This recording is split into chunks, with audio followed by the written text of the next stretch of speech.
Ladies and gentlemen, welcome into podcast Room 303. Introducing one co-host with more nuggets than Chick-fil-A, Nick Morahan. Executive producer until we find someone better, Eric Washington.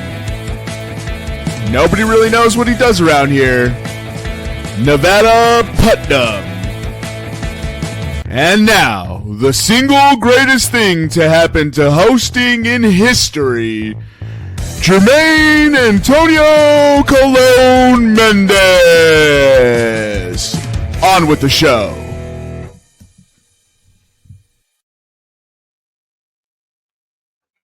Welcome back to a new year, 2025, and new co-hosts. That's right. Mom and Dad are still hungover and cannot make it to the pod today, so you'll be stepping inside the room with EPE and myself, Nutty Putty. Today, we're getting into some college football playoffs since Final Four start tonight. For those of you listening, you might be a little day or so behind, but that's right. And, of course, we got what other playoff news do we have, Eric? NFL playoffs start. NFL playoffs. I thought I was missing something. Yes. NFL playoffs kick off this weekend, wild card weekend, the second best playoff round, if I do say so myself, because we all know the divisional round is the best one, but we'll get into that. So, Eric, how are you doing this year so far? Doing good, man. Started the year strong. Coming out the gate, hopefully everybody's sticking to their resolutions and had a happy holidays. But, time to move into the new year, time to get back to, out of that holiday mindset and get back to the grind, So which one of us is going to say the dad joke about the new year? It's got to be you. I'm terrible at dad jokes. I mean, I haven't seen you since last year, so I am stoked. It's been a long time coming. Starting off 2025 podcast with Room 303 the right way with your favorite co-hosts. Like I said, myself and Eric. Jermaine and Nick will be back at some point once they get their hangovers cured or whatever it is they got going on. So with that, before we dive into some CFP playoffs, you got anything else before we get started, Eric?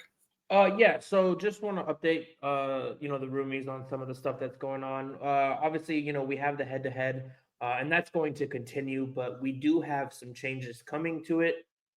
Last year was an absolute shit show. For the listeners, let's go ahead and just dive into this. Let me see if I can present. All right, sweet. So if you guys looking on the screen there can see, I do have the final records for everybody last year. So in the 2024 head-to-head, Jermaine finished 34, 119, down 8.03 units. Nick finished 19, 133 and 1, down 64.3 units. Nevada finished 45, 108, down 3.46 units. And I finished 38, 115, down 2.94 units. So first place as far as overall wins goes to Nevada, followed by myself, then Jermaine, then Nick. And then as far as units goes, I finished first, Nevada finished second, Jermaine finished third, and Nick finished fourth. That was an interesting head-to-head, to say the least. We were doing parlays pretty much for every pick all year long, kind of how some of those holes got dug. So to kind of switch it up this year, we're going to do a couple things different.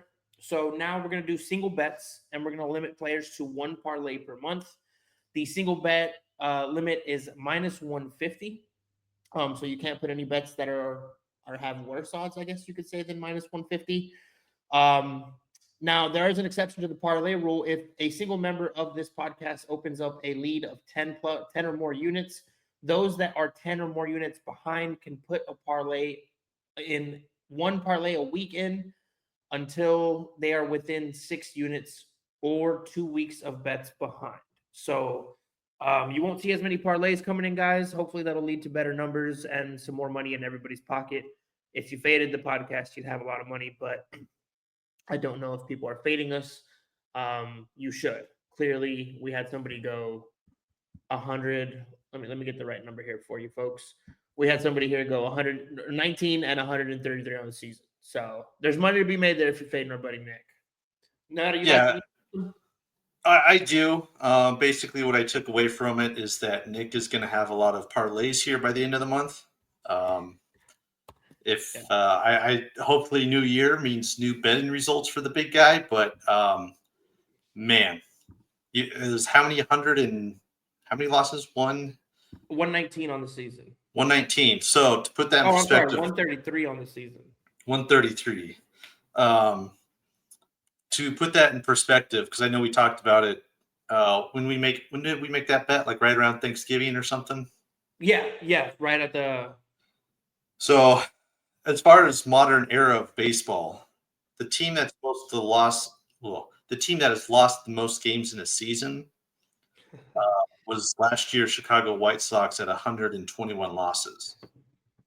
Now, again, that's not the all-time record. This is just modern era, which is basically from, well, I mean, there's different criteria for modern or all-time because Cleveland Spiders were like was it 132, somewhere around there? Let me find out. 1899 Cleveland Spiders with 134. So Nick almost tied the MLB record for losses. Um, man, I mean, that's impressive. Yeah. We'll see how he starts this year. He's already thrown in some bets, if I remember correctly. Yeah, he's got the over in the Notre Dame Penn State game today at 46.5, and he's also taken Pittsburgh to beat Baltimore on the money line. So at plus 380. So we'll see how he comes out the gate. Oh, Pittsburgh over Baltimore, huh? Interesting. Yeah. We'll get into that later. I guess I wish he was here to defend his reasoning for picking Steelers money line. I guess we'll try to find some sort of silver lining or reasoning for that decision. But yeah, I'm excited for it. Clean slate, clean slate. Everybody's at 0-0-0 across the board. It's like baseball, right? That's what Rockies fans always hold on to. It's a new year. We're all tied for first place. Yeah. Just give it a month, and then we'll start to separate. Yeah, we'll see here pretty soon. How this is going to shake out. But yeah, should be a fun one. Should be a good year of bets. Hopefully, we get our listeners rich, and you guys can buy us a yacht, so I could be naked on a yacht for my 34th birthday. So here's to dreaming. You know what I mean? You could just rent a nice little dinghy boat and go out there and. Well, when I was in Arizona, I tried it with a kayak and I got arrested. So I think you Oh. need a yacht. I think you need the privacy of a yacht. You know what I mean? Where they can't see into the boat. It's too Yeah. high up. I see. Yeah. Like basically like a cruise liner, right? Trying to suntan your starfish down there. All right. So like Eric said, college football playoffs start tonight. And again, we'll get to NFL later, but just a quick recap from I guess it'd be the quarterfinals. Penn State and Boise State was the first one. Penn State beat Boise State 31-14. I don't know about you, Eric, but I was kind of expecting maybe a little bit closer game. If not, maybe Boise could put some scare into Penn State, but that one seemed to be pretty well in hand. Yeah. The New Year's Day Bowls, Texas and Arizona State, which was by far the best game out of all four. Texas comes out ahead in double overtime, 39-31. I think that one was kind of probably a fairly popular one for an upset, I would say. It was the second most bet pick for the underdog. Yeah, and it almost hit. If that Arizona safety does his job and actually plays safety instead of letting the Texas wide receiver run past him, then very well could be Arizona State. But it is what it is. Texas advances. Ohio State and Oregon, 41-21, really a shellacking by Ohio State. That first half was it was like Ohio State versus a high school team. Yeah. Oregon couldn't do anything. It was that game was a game of halves though, because Ohio State clearly won the first half and Oregon clearly won the second half. If either one of those programs would have put a full half together, it would have been crazy to see. Yeah, I think. A full game together. Right. Yeah, that one was. Yeah, the first half for Oregon was just terrible. It was wasn't it? Let me see here, 24-0 at half. Nope, 34-0, 34-8. Uh, and those 8 points came in like the last 60 seconds of the half. So just absolute domination by Ohio State in the Rose Bowl. And then the Sugar Bowl between Notre Dame and Georgia. Notre Dame gets out of that one 23-10. I don't know about you. I didn't really see any sort of firepower from Georgia. I don't know if it's just because they couldn't use Carson Beck, but I wasn't really a big Carson Beck guy in the first place. No, he was struggling all year. Yeah. So it was really just kind of I don't know what to say about that one, but it wasn't very entertaining. I'll say at least that much. But yeah. So now tonight we got Notre Dame, number 5 Notre Dame versus number 4 Penn State in the Orange Bowl. And it looks like, Eric, you got some odds? Yeah, so for that game tonight, kicks off at 4:30 Pacific time, so that'd be 7:30 Eastern for our East Coast folk. But Notre Dame are 1.5-point favorites. Our over/under for this one is 45.5.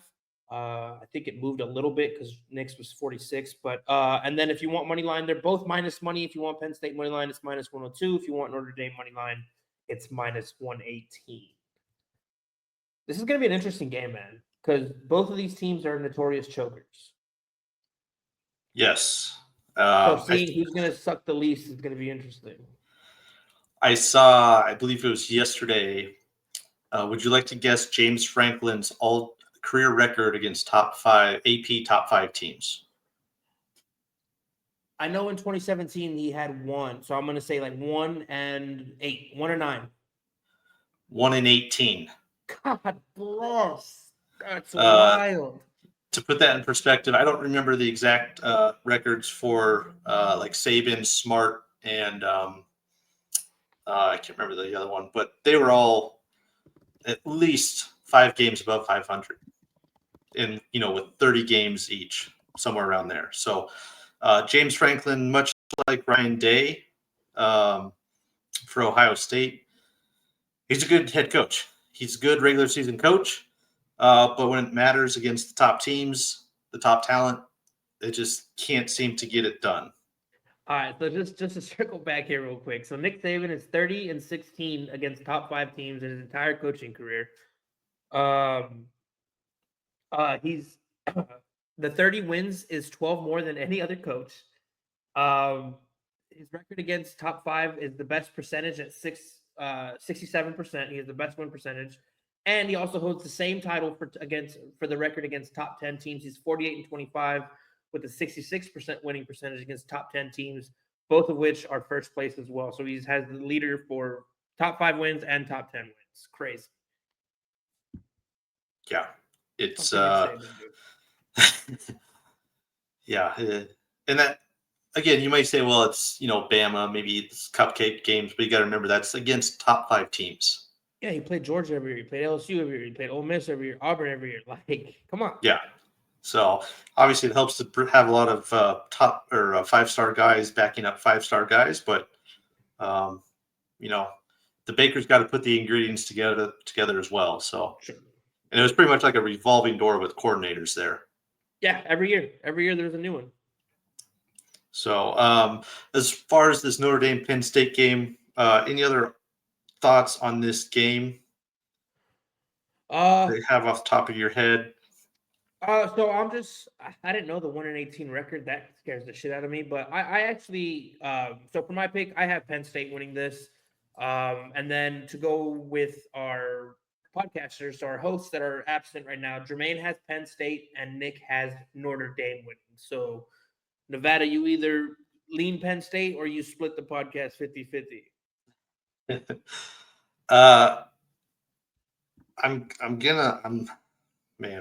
I'm leaning with Notre Dame. Okay. They have a potent running attack led by their running back Jeremiah Love, who's will be playing. Last I heard, Riley Leonard was kind of a sought after quarterback last year. He was Was he Duke? Is that right? Sounds right, but let me go check. I think it was Duke. But transfer portal this year to Notre Dame.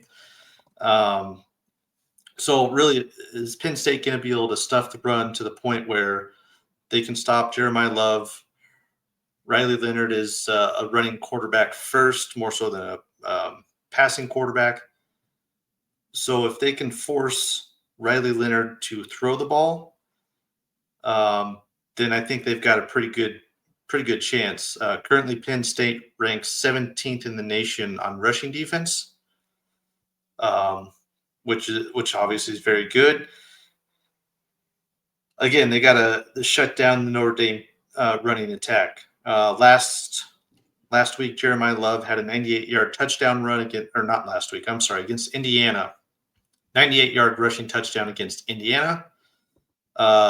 If you were to take that away, Notre Dame averages 3.5 yards a carry in the playoffs. So they just continue to pound the rock, which I get is totally their style, but they're going to have to have some success either in the run game or have Riley Leonard actually throw the ball to be successful. And I think he can. He's shown he can in the past. He's not a top end quarterback, at least this year. So, again, I think all of it comes down to the running game, and can Riley Leonard make the passes when he needs to? I think he will be able to. I think they can do that a little bit more so than Drew Aller and Tyler Warren, the tight end for Penn State. Notre Dame knows what's coming from Penn State. Yeah. You shut down Tyler Warren, who does everything. It's kind of like Kelsey and Mahomes. You shut down Mahomes and Kelsey, or just Kelsey, it's going to make it very difficult for Penn State offense to get rolling. So let's not forget this podcast was pretty heavy on the Jonty should have won Heisman, and Penn State kind of boggled that man up. So that run defense is legit. And also 50 minutes ago, it was just announced that the flu is rampantly attacking Notre Dame players this week. So sick.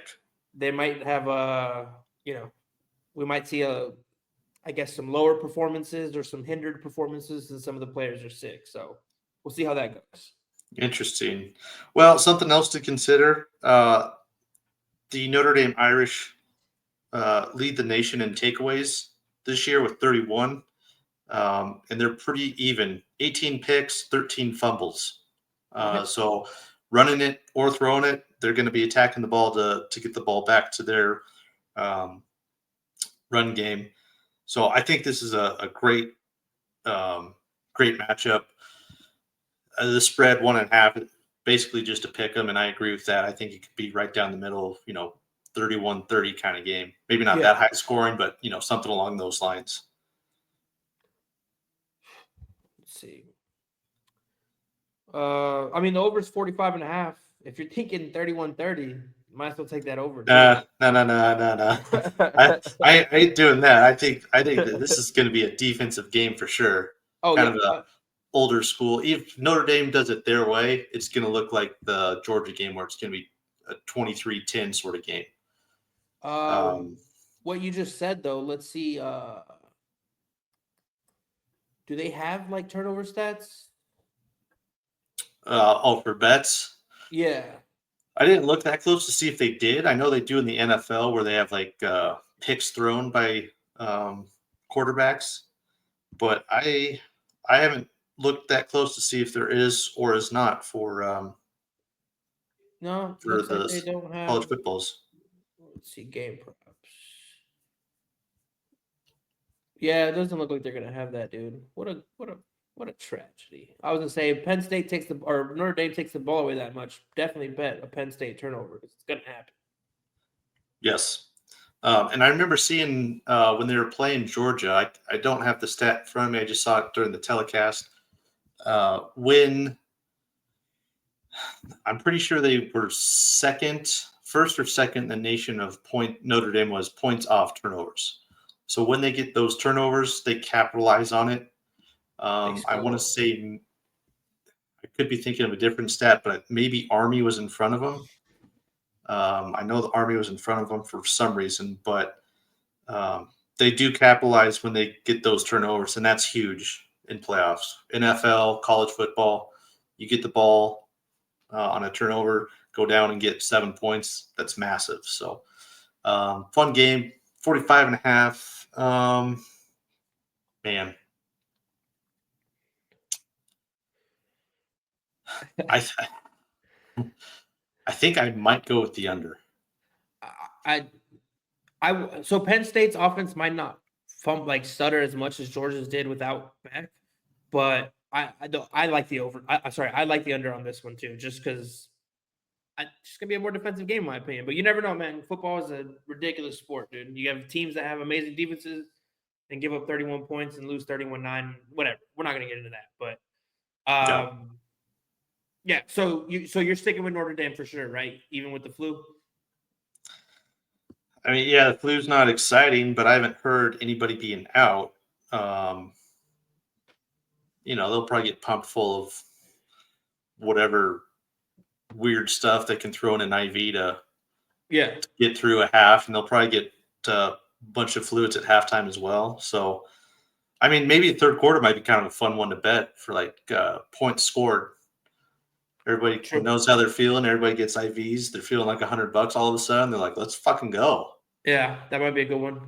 And honestly, Cam Scatteraboo in the ASU Texas game, he had the flu, and I mean, the motherfucker still put up like 250 yards. So athletes are, they're not normal humans. They can perform at higher levels than most people. So I don't know if the flu is something that should scare. If you were gleaning Notre Dame, I wouldn't switch it just because of the flu.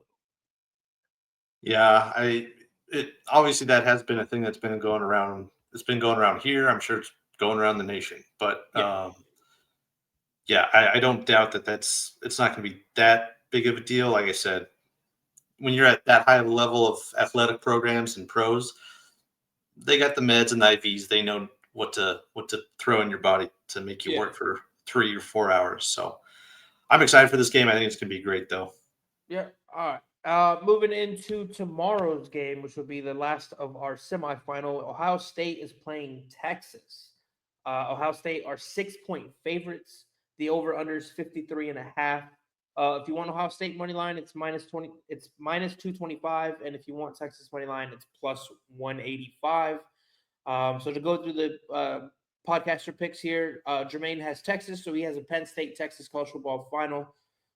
Nick has Notre Dame and Ohio State in the college football playoff final. Nevada, what do you got on this? I'm disappointed. I have to agree with Nick, but I'm also got Ohio State in this game. I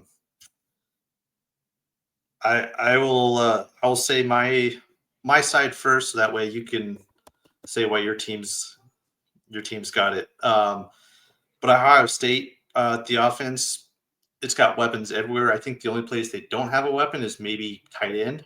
Mm-hmm. But they got Quinshon Judkins, Travion Henderson as the two-headed duo in the backfield. The Jeremiah Smith, the true freshman wide receiver, who's the next Julio Jones. Probably, yeah, he's probably the best Ohio State wide receiver, at least as a freshman. The Buckeyes currently in the playoffs are averaging just over 8 yards per play.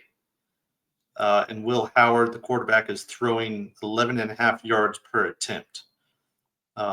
Something to keep in mind, Ohio State's offensive coordinator is Chip Kelly. And he has apparently learned from his mistakes in the Michigan game where they tried to ground and pound. And they have just been going for explosive play after explosive play. The offense is top notch. The defense is also very good. They, maybe they don't have the greatest secondary. I mean, still good, but not like Texas's secondary.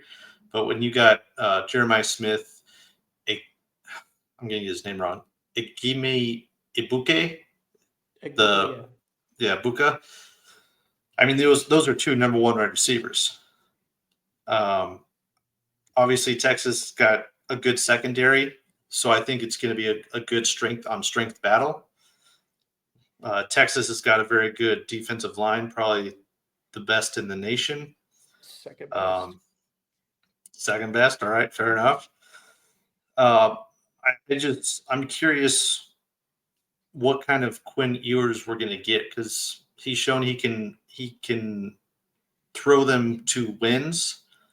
I just don't know if he's going to be able to against that Ohio State defense that is able to sack people left and right, led by Jack Sawyer.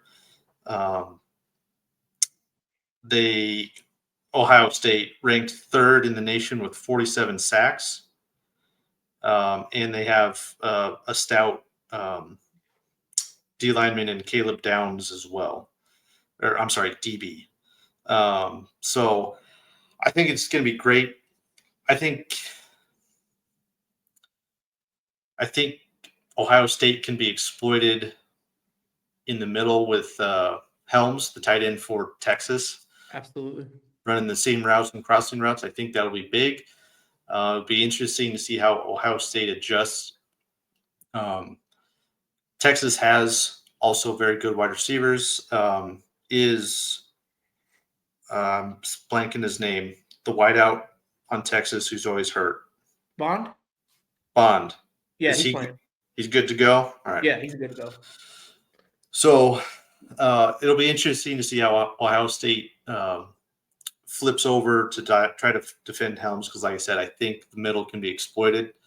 But if Ohio State DBs can hold on for the 4 seconds, whatever it takes to get to Quinn, I think that pass rush is going to get to him. Yeah. And I like the running game backfield of Quinshon Judkins and Travion Henderson. Yeah. Both very explosive backs. Henderson more of a brute kind of back, but still very fast. I think this one's going to be the most exciting of the two semifinals, just from an offensive perspective. This one could be, the 34-30 kind of game. Yeah. I think Notre Dame, Penn State's definitely the defensive game. This one is going to be more offensive. Not to say the defenses on either side are bad. It's just that both offenses are more loaded, that can go tit for tat with each other. So let's hear it. Let's hear the Texas one. Why is Texas winning this, Eric? So, I mean, it's going to be a great game, first and foremost. I think it is going to be the best game, like you said. Ohio State is a monster. But just a couple points. So we've confirmed that Cameron Williams and Kelvin Banks, starting left tackle, starting right tackle for Texas, will be playing, which is huge, because we haven't had them together in a game since before the college football playoffs started, I believe. Or maybe they played a little bit together last game and then Cameron Williams had to leave. Anyway, so that's going to help. I know that Ohio State has a lot of they're going to be able to put a lot of pressure. Texas gets a lot of pressure too, where I think we're in the top 15 at like 38 sacks or something like that on the season as well.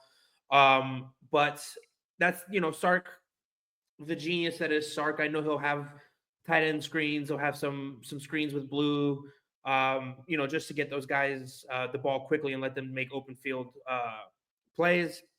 This is not something that I want, right? Because I know our host, when our host gets back and hears this, he's going to rip my head off. But I have a feeling this might be the game where Sark caves and uses Arch more.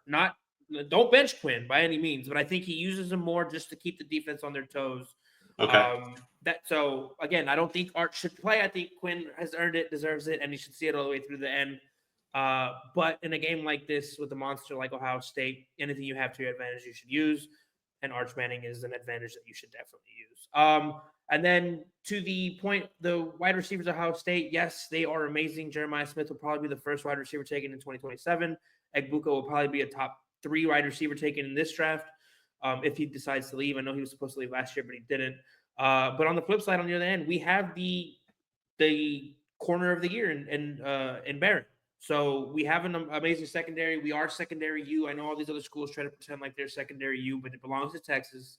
And we are the best secondary this year. And then just some stats to that. just so it doesn't sound like I'm talking out of my ass.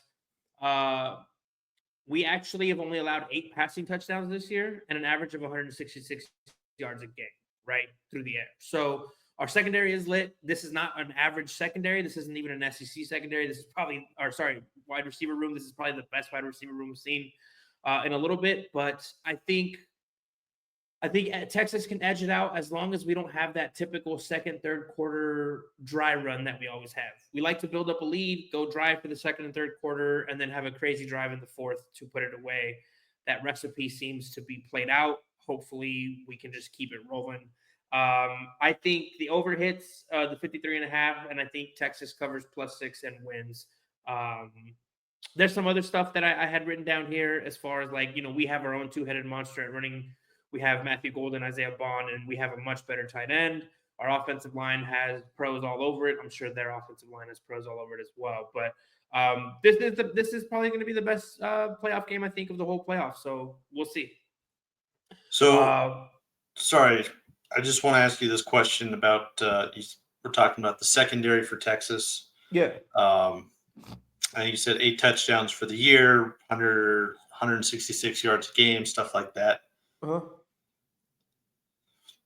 Does the performance in the first round against Clemson, just from a passing standpoint, concern you, considering Cade Klubnik with Clemson went 26 of 43 for 336 and 3 touchdowns?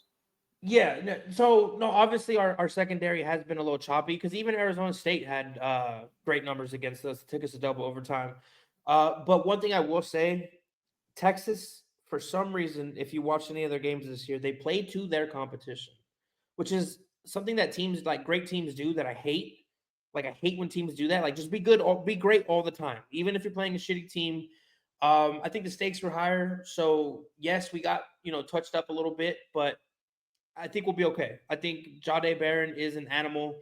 You don't win that award for no reason. We have I'm forgetting his name, but Taffy. Fuck, I couldn't think of his name. Taffy. I think he's probably one of the best. Is it Taffy or Taff? T-double-A-F-E or double F-E? Double F-E, yeah. Taff, right? Okay. I might have been saying that wrong. He's on your team. Yeah, I might have been saying that wrong his whole career, but I think he's one of the best safety players in the league. Left the game, came back and made an impact play as soon as he got back against Arizona State. So, dude, and you know what? I'm not even going front, man. This is a hella biased answer, too. I would never pick Ohio State to beat Texas. I don't care if God told me to pick Ohio State. I'm sorry, God. I love you, but Texas till I die. No, I understand that. So something to consider defensive-wise. Ohio State total yards. This is ranked in the nation. Total yards, first. Passing yards, first. Rushing yards, fifth. Points allowed, first. They're first in rush and pass allowed? Rush, they're fifth in the nation at 92 yards a game. Passing yards is at 152. Damn, they're even better than us. So, and I'm sure there's people out there who, may say, Big Ten conference play or something like that. You can't come at me and say the SEC was any world beaters when it comes to passing games either. So I think those are pretty comparative apples to apples for the most part. So I think this is the matchup that they were hoping to come out of this side. If you're asking me honestly, I know that they probably wanted this over Oregon. Yeah, I would completely agree. Even if it is just from a pure fan base eyes on the TV, Ohio State and Texas have got half the country as far as fans go. Just the whole Bible Belt right there. Just right pretty there. much. The whole Bible Belt is right there watching that. Yeah, pretty much. Yeah. So, this game's going to be exciting. 53.5 points. I don't know. That might be a little too low. I mean, you're talking a 27-24 game right there. I think both these teams can easily get into the 30s. I like your point about Arch Manning, using him in some gadget plays, maybe, 10, 15 plays here and there, something like that, just to screw with Ohio State. That throws viewers' confidence or game off, right? Nothing too much, but throw them in on a 4th and 2 and see what happens, Yeah. Probably some red zone stuff. Probably they should do that with Arch like Pittsburgh Steelers should have done with Justin Fields. Yeah. Which Yeah. we'll get to that. And I'm still trying to think of ways that Nick's picking them, but I digress. But yeah, I think I agree. This game's going to be exciting. I love it. I'm going to love watching this game. So, any other thoughts on these final four for the college playoffs? No, we've covered it in ad nauseum. What I'll do here is just to give the folks the odds. So Nick and Nevada have Notre Dame and Ohio State. The Notre Dame Ohio State game, Ohio State would be 7.5-point favorites. JC and I both have Texas versus Penn State. Texas would be 3-point favorites. And just for the listeners out there, if you're going a different route, if you have Ohio State, Penn State, Ohio State is an 8.5-point favorite, which should be a 28.5-point favorite because we know Franklin will beat Ohio State. Yeah, nobody wants that one. And then if you have Notre Dame, Texas Tech, so basically Ohio State is the favorite if they don't play. Sorry, they are the favorite because even if they play Texas, they're the favorite. But if they play Ohio State's the favorite in all of them, and Texas is the favorite in all of them, unless it's against. It's not Ohio State. Yeah, so Texas and Ohio State are the favorite if they make it to play whoever. Doesn't matter who they play. That's what I was trying to say. I don't know why my brain stopped working. So what you're getting at is the winner of the Ohio State and Texas game is the favorite in the championship game, regardless of who wins the other side. I couldn't have said it better myself. Okay. Clearly. But yeah, so just wanted to give you guys those odds if you're thinking about going a different way. But that's enough on college football. We already know who's going to win. Hook 'em. Let's go real quick before we move off the college football. I know it's really early for the draft, but I'm going to call the shot here. Yeah. Just because I'm in mindset and the type of player. Yeah. I'm calling it. The Detroit Lions are drafting Jack Sawyer. He seems like From the Ohio guy State? that fits right into Dan Campbell's mentality. And the fact, and they clearly proved this year they need depth on defense. So work opposite of Aiden Hutchinson. Calling it now, Jack Sawyer to the Detroit Lions. If he's on the board at what would it be like? Late 20s. Yeah. Somewhere back there. Yeah. We'll see. Damn. All right. Moving on to the pros, the people who get paid big bucks, although a lot of college guys get paid big bucks as well. NFL slate. It is that time of year. Wild card weekend. AFC, the Chiefs have the bye for the AFC for the first round. NFC, the Lions have the first round after making Sam Darnold look a little bit too much like New York Jets Sam Darnold. Like he was seeing ghosts. It wasn't that bad, but it was definitely probably his worst game of the year, or at least of recent memory for the year. So, first game on slate on Saturday the 11th at looks like that's going to be is that 3:30 game Eastern? 1:30 Pacific, so 4:30. Oh, 4:30. Yeah. The LA Chargers head out to Houston. Eric, if you would like to give us the odds on that. Yeah, so the Chargers are 3-point road favorites. The over-under is 42.5. And if you want Texans money line, it's plus 136. Before me and Nevada give you our picks, just so that you know, let's see here. Jermaine has the Chargers, and Nick has the Chargers as well. Yeah, I agree with them. And I think part of it is the, I guess, slowdown or just not the Houston offense just wasn't as clicking as well as it was towards the earlier part of the year. Something to keep in mind. Last year, the Texans had the 13th best scoring offense. This year, not so much. They have yet to score more than 23 points against a team with a winning record. And the Chargers are the number one scoring defense in the league. Yeah. Chargers kind of play, I guess I would say, out of all of them, kind of a more traditional old school football where it's ground and pound and we're going to smack you in the mouth on defense sort of thing. Yeah. But they also have Quentin Johnson, who's finally starting to, he's still not playing up to his expectations as a first-round pick, but at least he's doing better than he has in years past. J.K. Dobbins is back. Lad McConkey's been turning it on the last month or two of the season. Also, along with the Chargers, they entered the postseason with the 11th best scoring offense, and they allow the second fewest turnovers with 9. I believe first, I could be wrong, but from what I heard, I believe is Buffalo. But yeah, Houston's just kind of coming into these playoffs flat, and I think that's going to be a massive disservice to Houston. Houston, at least so far, is not a team that can just flip a switch and be like, okay, we got to play and score points. Yeah. That's a Brady thing. It's a Breeze thing. Rodgers, Mahomes, Stroud ain't there yet. Mm-mm. That was one of the biggest things. Is he was like everybody was saying he's going to take another leap, and they were like one of the favorites to pick, and it's just been a straight regression all year.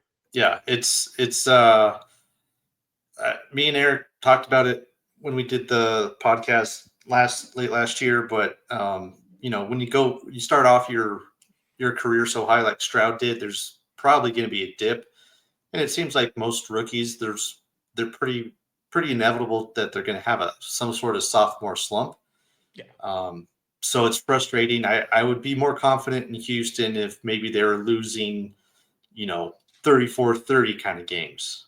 Yeah. But it's not even looking that pretty. Joe Mixon he was on fire. Rode him to the playoffs in my fantasy league. And then in the playoffs, it was maybe 60 yards and a touchdown. Yeah. There's just, I don't know if he's out of gas. If teams are figuring him out. But I'm not thrilled about Texans. I got LA on this one. And I'll probably go over on the points. That's still a really low point total at 42.5. These are playoff teams. So, yeah, but they haven't scored 23. See, that number scares me because they haven't scored 23, and the Chargers are happy to get up on them 17-10 and just wait. That would and then just run the ball out. Yeah, just coming up. Yeah, I would stay away from that one just because it's LA could do that very easily. That's a fair point. Yeah. Yeah. At the very least, yeah, I go chalk on this one with the Chargers winning this game. Yeah. So it looks like everybody in the podcast went chalk. We all went Los Angeles Chargers. So we'll move into the next Saturday game, which will be 5 p.m. Pacific, 8 p.m. Eastern. We have Pittsburgh going into Baltimore. Baltimore are 9.5-point favorites. The over/under on this one's 43.5. Man, these over/unders they're interesting. And then if you want Steelers money line, as our buddy Nick does, it is plus 350. Nevada, what do you got, brother? Maybe Nick's hoping that Justin Fields plays, which I mean he very well could. I guess I wouldn't be surprised if the Ravens go up, 24-10 by half. That Tomlin's like, fuck it, we're done with Russ. And throw in Justin Fields to give a spark to the team. The Ravens are going to be out with Zay Flowers. Okay. I mean, he's a very fast guy, but it's not like the Ravens thrive on their passing game. Is there a guy named Derrick Henry still there? I believe he is still there, yes, sir. Okay. Yeah. I heard earlier this week the Ravens are ranked dead last, and I believe it was pass attempts this year. I mean, granted, when they do throw, they usually get big gains because everybody has to commit to the run so much with Henry and Lamar. But Zay Flowers doesn't necessarily move the needle for me one way or the other. Pittsburgh, I mean, these are the facts that you got going in the playoffs. Steelers have lost 4 consecutive games. They failed to cover the spread in all but one of those contests. And they have not scored more than 17 points during that 4-game skid. It's going to be all bad. Baltimore, again, we said passing offense isn't the biggest or what Baltimore relies on. But even when they do pass, Pittsburgh's got a 25th ranked passing defense. So, I mean, I've seen Russell Wilson here.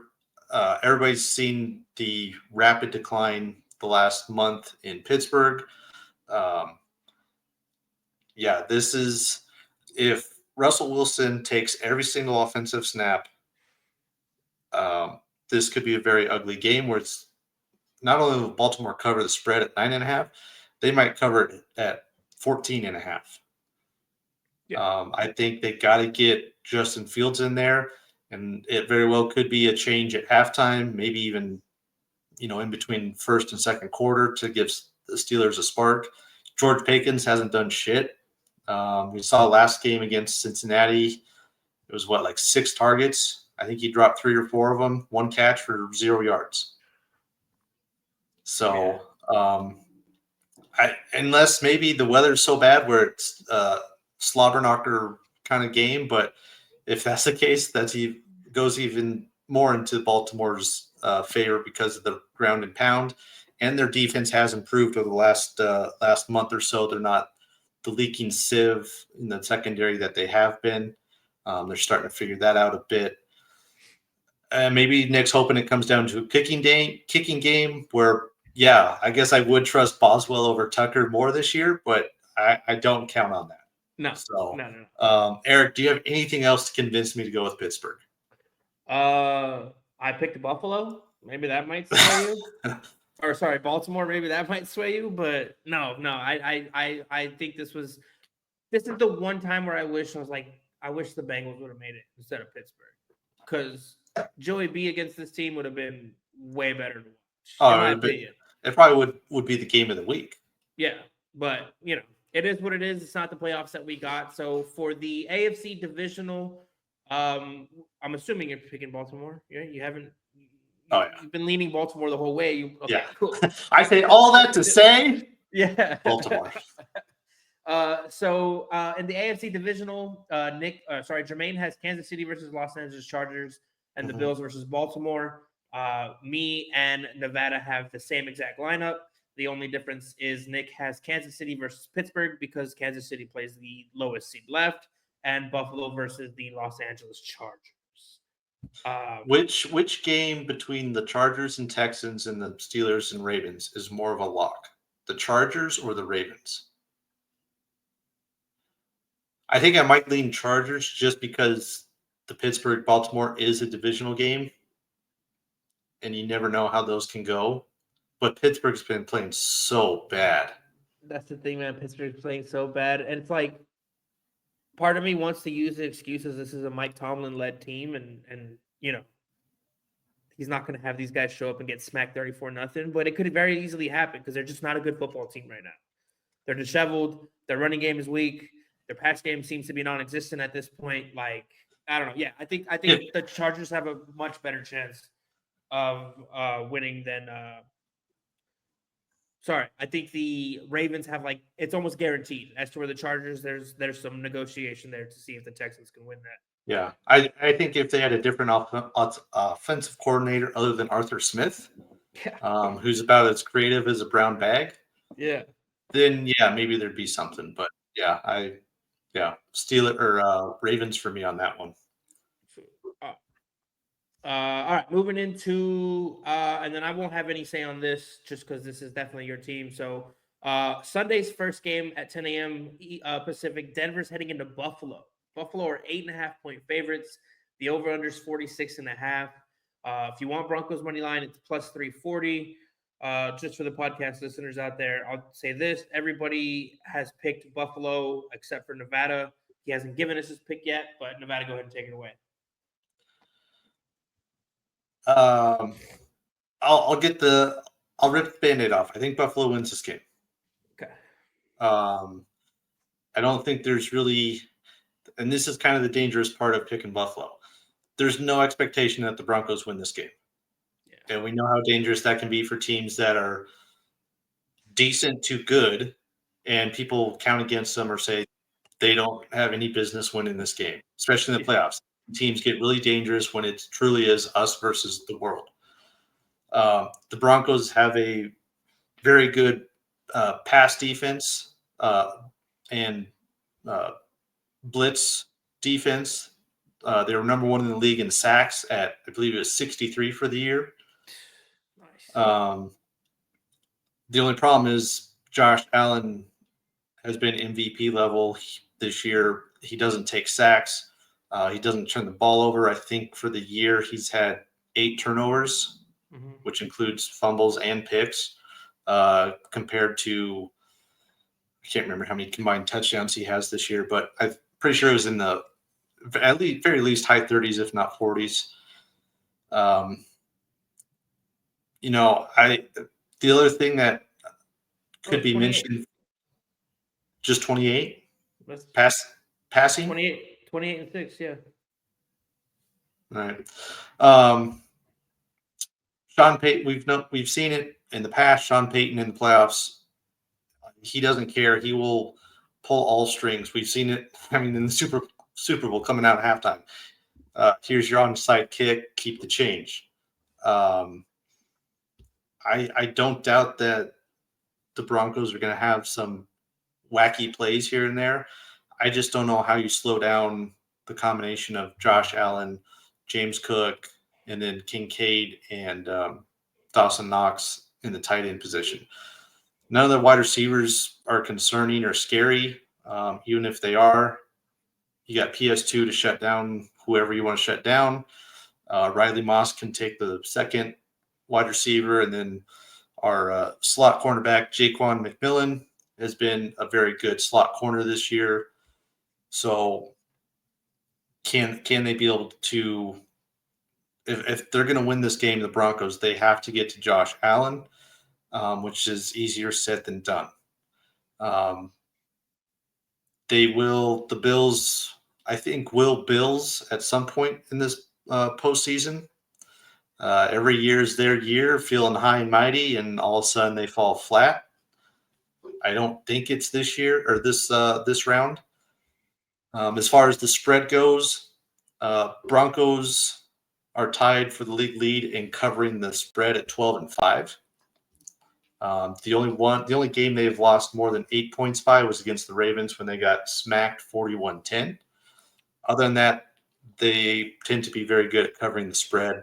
So yes, I absolutely with my heart, I'm taking the Broncos.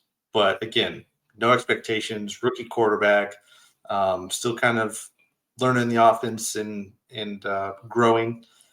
Buffalo's on the train tracks for the Super Bowl as long as they don't fall off. But I can't, as a betting person, I can't. Actually, this betting, maybe the smart money is to put a little bit of money on Broncos money line, because that is a massive money line for a team that could put the Bills on upset alert. Out of all, I mean, the Steelers kind of had the same money line as the Broncos. But the Broncos have a much better chance of winning that game. By far, a much better chance. In my opinion. And that's probably a little bit of homerism in me, but you can't tell me that the Broncos defense, with the best corner in the league, one of the best pass rushers in the league in Benito, that they can't cause them havoc. The only problem is they have to go against Josh Allen, who's Ben Roethlisberger, who can run. Yeah, that's funny. I like that. I've never heard that, but that's true. All right. So that gives everybody pretty much, like I said, for the AFC divisional round, we all have Buffalo versus Baltimore and Kansas City versus the Chargers, minus Nick, who has Kansas City versus Pittsburgh, and Buffalo versus the Los Angeles Chargers. We'll move into Sunday slate. Or we're already in Sunday slate, but we'll move into the NFC slate, I guess you could say. The Green Bay Packers are heading into Philadelphia at 1:30 Pacific. Philadelphia are 4.5-point favorites. The over/under is 45.5. And if you want Green Bay money line, it's plus 185. Anything here, Nevada? I'll just get this one out quick. I got Philly on this one for money line. Let's see, 4.5. I might take the Packers on that spread though. On the 4.5? I might, yeah.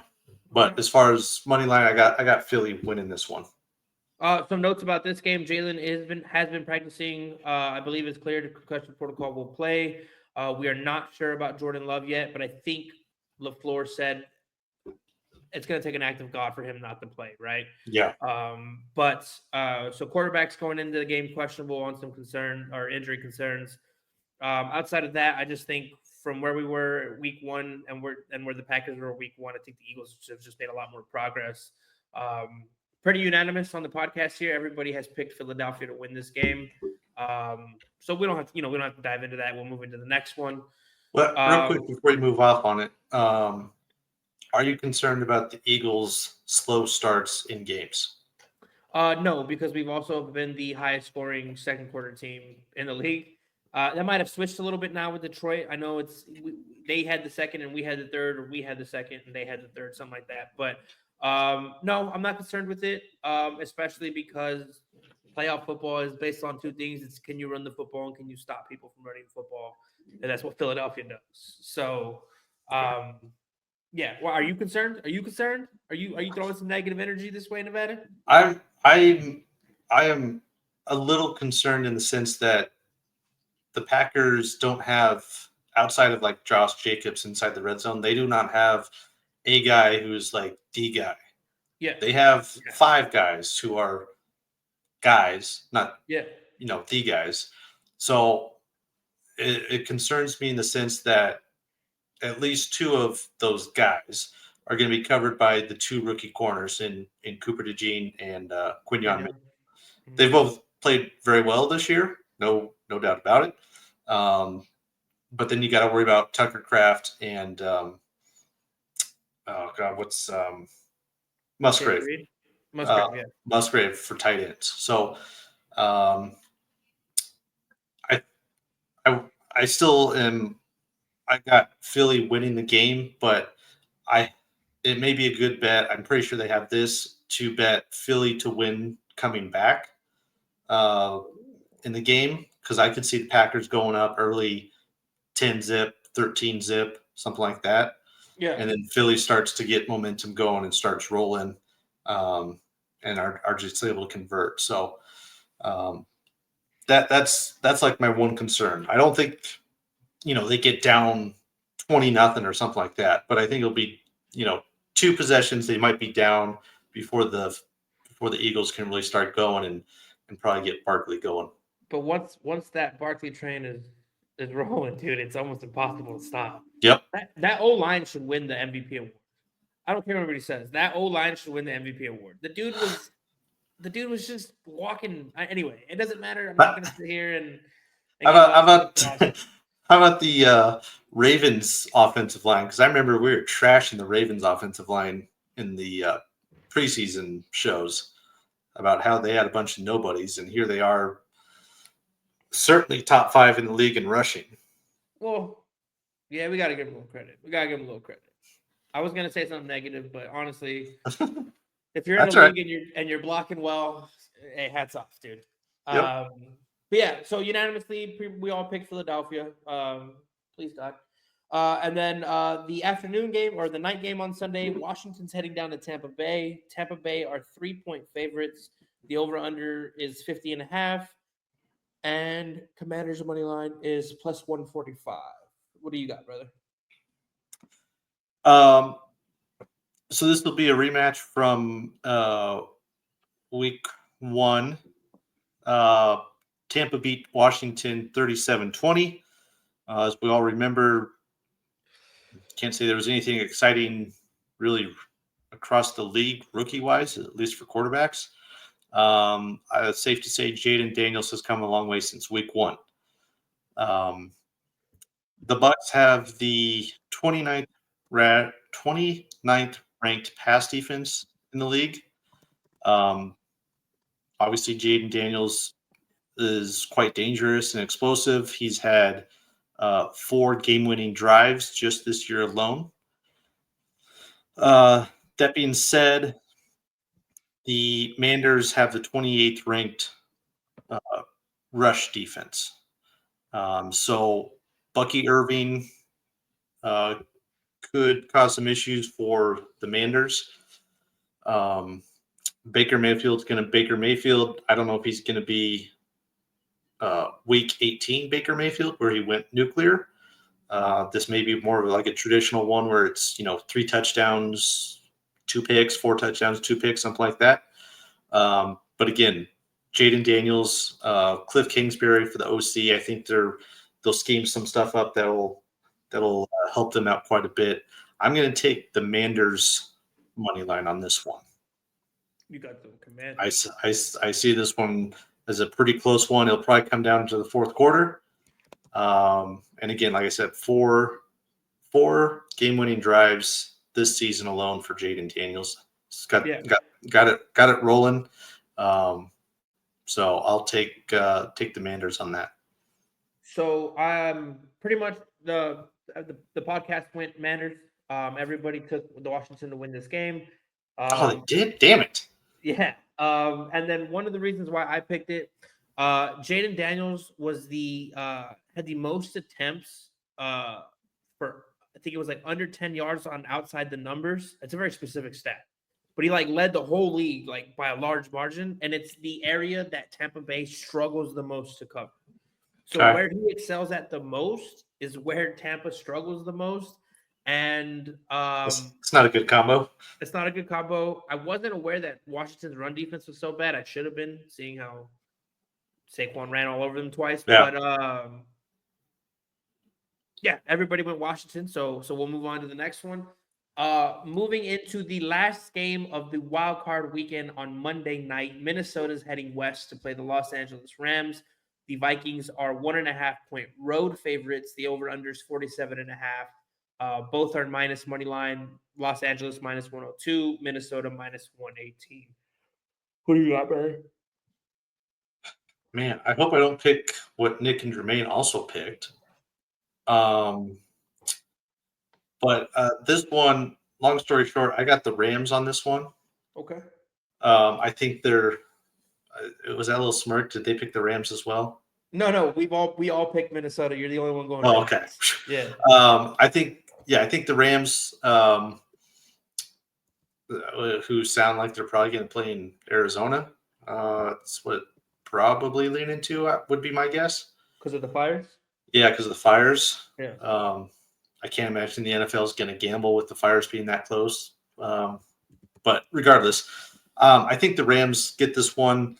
This is a place that Sean McVay and Matt Stafford have been year in and year out since they've been together. The Rams defense is kind of underrated, especially on that line with the rookies Fisk and Jared Verse. I'm not concerned about Brian Flores' defense against Matt Stafford because he's seen everything. He's been in the league for 15, 16 years. There's nothing that Flores can throw at him that he and Sean McVay have not seen. I know the Rams beat the Vikings kind of a little past halfway this year on a couple of missed penalties, most notably that face mask. I think it was either in the end zone or right outside the end zone on Sam Darnold. Regardless, I still think the Rams have the firepower on offense, the creativity, the personnel. Like I said, Flores doesn't scare me as much as he would with somebody else just because of who he's going up against in Stafford and McVay. Yeah. With the run game or slight run game. Right. Potent enough where they got to account for it. You got to respect it. Yeah. Right. So, I got the Rams on that one. And just so I don't have too much in common, I'm going to switch my Manders pick to the Bucks. So the Bucks are the 4 seed? Yes. So it would be for your lineup. It would be Philly versus Tampa and Detroit versus LA. Sweet. Okay, just had to make sure I got the matchups right. All right, so let's take a look at this. For the divisional rival or the NFC, you have Detroit versus LA and Philly versus Tampa. Who do you got? So you said Detroit and LA? Yeah. Man, that's a fun game. Yeah. That one, it'd be Detroit. All right. And then Philly versus Tampa. It's got to be. Yeah, it's got to be Philly. Philly. All right. All right. And then in your AFC divisional, you have the Chargers going into Kansas City. What do you got on that one? Maybe a wildfire and Arrowhead.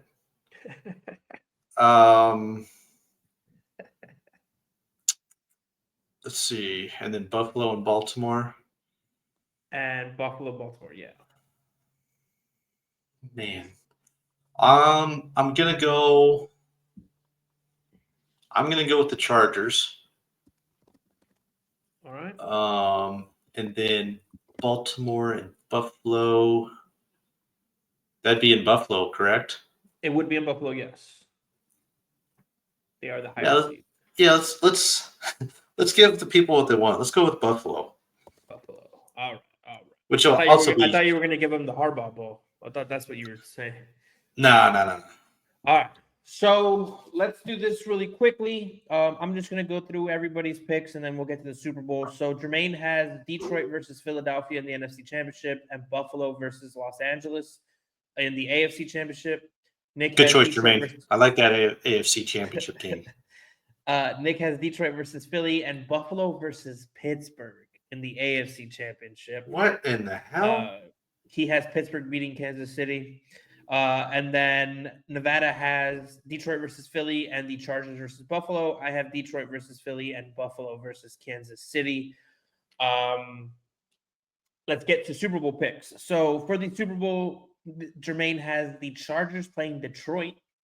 Nick has Buffalo playing Detroit. I have Buffalo playing Philly. Nevada, who do you got? I don't like to do it, but I agree with Nick. I'll go with Buffalo and Detroit. Buffalo and I think Detroit. even if the Chargers don't beat KC, I still think whoever comes out the other side, Buffalo, Baltimore, I think they can beat KC. Okay. Either one of those teams. Perfect. So I'll give you this here to close this out. Jermaine has Chargers versus Detroit with the Chargers winning the Super Bowl. Nick has Buffalo versus Detroit with Detroit winning the Super Bowl. I have Buffalo versus Philly with Philly winning the Super Bowl. You have Buffalo versus Detroit with the winner being Buffalo.